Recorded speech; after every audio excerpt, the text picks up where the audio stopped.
Over the years, archaeologists have done an incredible job uncovering some of our planet's secrets. One place that has fascinated many people is that of ancient Egypt. This is due to its rich history and incredible monuments. One important figure from this era is that of Ramesses II. Ramesses II was also known as Ramesses the Great. He was the third pharaoh of the 19th dynasty, and led his new people into a new era. He was known as a great warrior and was respected by many across his kingdom.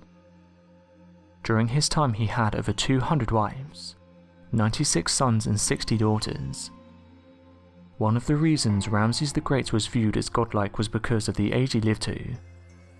He passed away in his 90s and incredibly he outlived most of his children.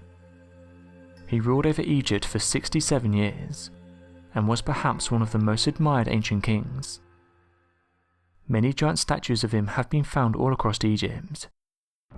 Egyptologists have said there's virtually no ancient sites in Egypt which do not mention Ramesses the Great. Something that many of you may not be aware of is that going back in 1976, Ramesses the Great was given an official Egyptian passport. This was because he was going to be travelling from Egypt to France.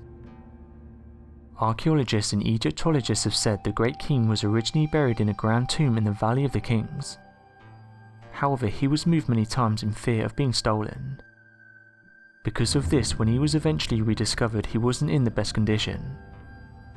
It was due to this poor condition that Egyptian authorities decided it would be best to try and seek help.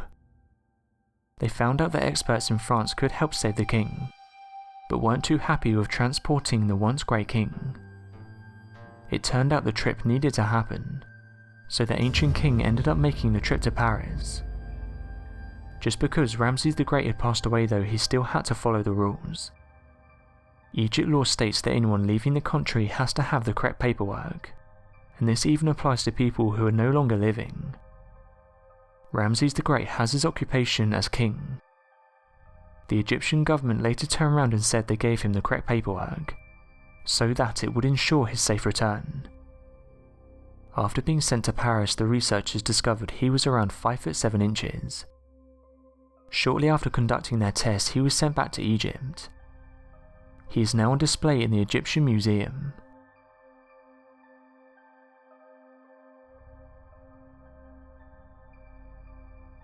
Thanks for watching and don't forget to subscribe for more videos.